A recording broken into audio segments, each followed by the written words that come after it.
Never do these 7 things on YouTube if you don't want your channel to get shadow banned or even permanently banned. Imagine waking up to find your channel deleted or your views permanently throttled.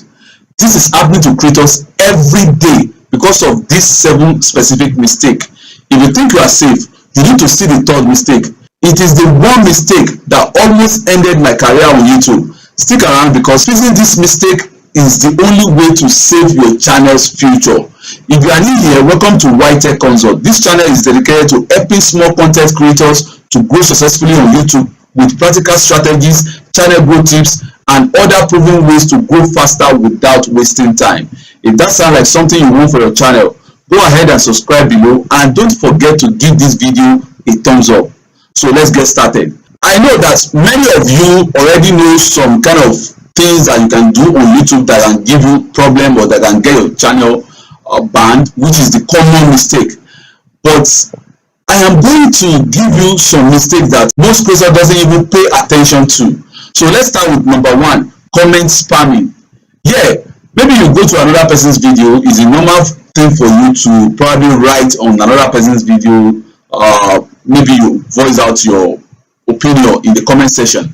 But there are sometimes that when you put the word subscribe to my channel and you keep using those words on 4 to 5 different channels, commenting under their video, then YouTube may flag your channel and YouTube will start thinking you are a bot, or may even remove your channel permanently.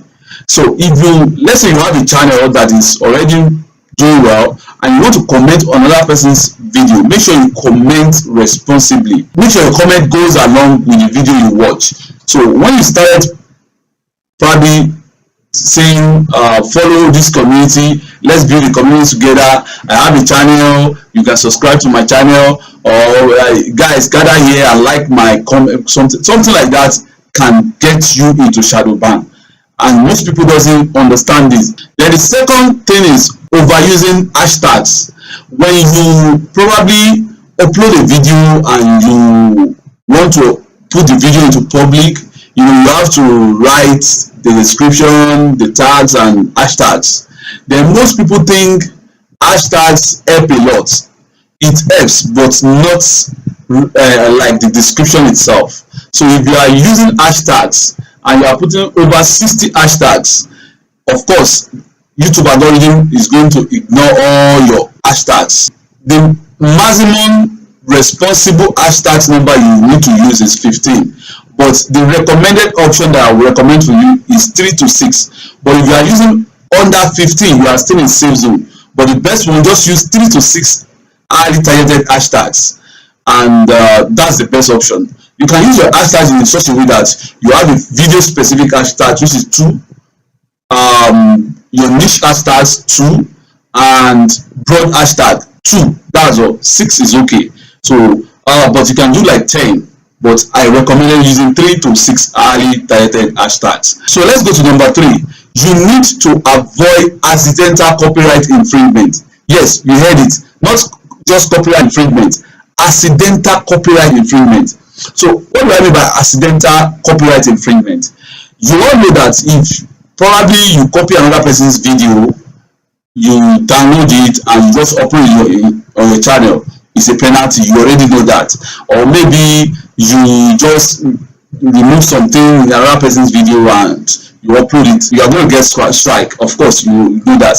But nowadays we see so many people that you understand that if you want to make your own video, you can also watch your competitor video and get inspiration from it, which is normal. But some people usually copy the transcript of that video, of that competitor video, and they will now use that transcript to write their own entire script. You are going to have problem if you are doing that. Even the most common mistakes usually comes from those people that use AI to create their content. So let's assume you copy competitors' transcripts and just put it into ChatGPT, and you tell ChatGPT use to write my own unique story. Even if you put that, ChatGPT will copy that competitors' transcript blindly, and you may end up getting strike. So the best thing you need to do is that you tell AI to summarize the transcripts. Then you can now use the summarized transcript to build your own video if you are using AI. Another thing you need to be aware of is using unsafe email practices. If you are a kind of person that you want brand deals and so on, use a separate email address. If you register YouTube with one email address, then use another email address where you receive messages. So if they hack that email address, or you have a problem with that email address, or they start spamming that email address, you are still safe. Some people wonder, okay, if they spam my email address, it doesn't affect my YouTube account. Of course it does. Once you have too much spamming on your email, then the credibility of that email will reduce, and the credibility of your YouTube channel too might reduce, because algorithm will first study you, want to know if you are not a bot and your content is good before pushing you to larger audience. So if algorithm doesn't trust you enough, then your video might not be pushed to large audience. So now you know the reason why you have to maintain a good Gmail account. That means Gmail used to register your YouTube account. You have to maintain a good Gmail so that you have a very good history. Another one is excessive third-party app connections. When you started adding so many connections, that especially app that is not really verified, you don't know the origin. So when you associate yourself with those brands or third-party connections, and if those third-party app connections probably have issues with YouTube algorithm or with YouTube itself, then that issue might be transferred to your channel and you may have problem. So you have to be aware of that. So another one which a mistake that most people doesn't pay attention to is accepting others people video on your channel. So when you collaborate with another creator, make sure that that creator doesn't have any issue with his or her channel. Yes, you have to make sure, because if that channel that you want to collaborate with has violated YouTube policy and you now accept collaboration with that channel, so that can give you a lot of problem. So you have to do your due diligence and make sure that the channel that you want to collaborate with goes along with your own niche. For example, if you have a Christian channel, then you can collaborate with another Christian channel.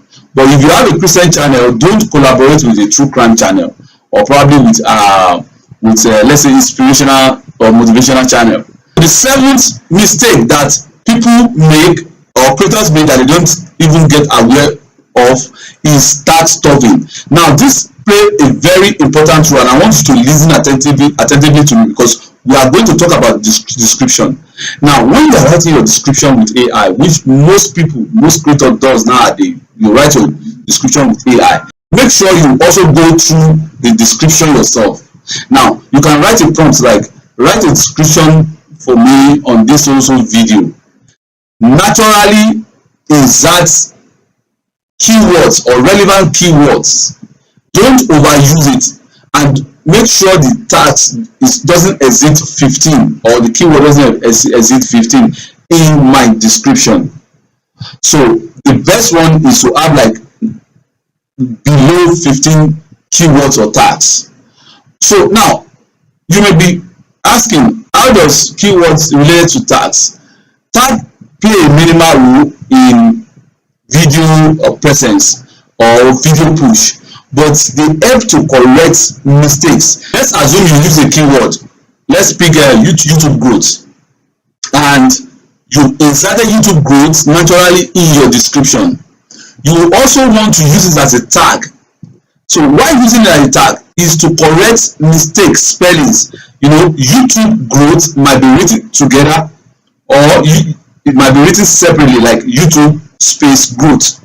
If you think that there are some keywords too within that YouTube growth that might be written together, but in your description you split it like YouTube space growth, Then in your tag section, you can now write the YouTube group together.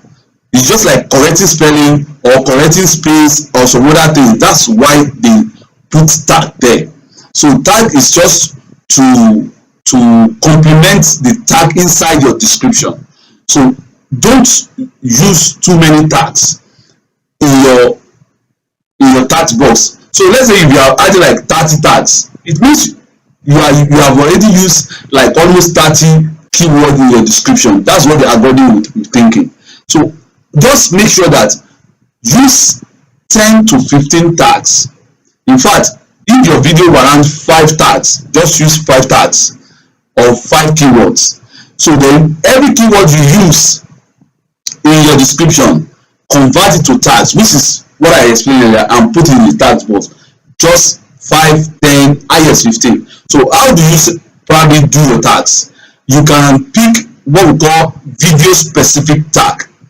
That means it's like 5 or 4 of video specific tag, then 4 or 5 of video niche tag, and 4 or 5 of, let's say, broad tags. So 5 or 5 or 5 4. So if you do 5 5 5, that's 15. If you do 4 4 4, that's 12. So you can do 3 3 3, that's 9. So don't make it more than 15. So this is how you be able to write a good tag and avoid what we call tag stuffing. So I hope I'm able to probably highlight 7 different hidden mistakes that most creators doesn't pay attention to but can land them in problem. And I believe you are able to gain 1 or 2 in this video. If you enjoy this video, make sure you subscribe and click the notification bell to support this community, and I really appreciate that. And as well, maybe I didn't cover some areas, you can put it in the comment section, or maybe you have a question or observation about this video, put it in the comment section. Let's probably have a conversation there. Peace.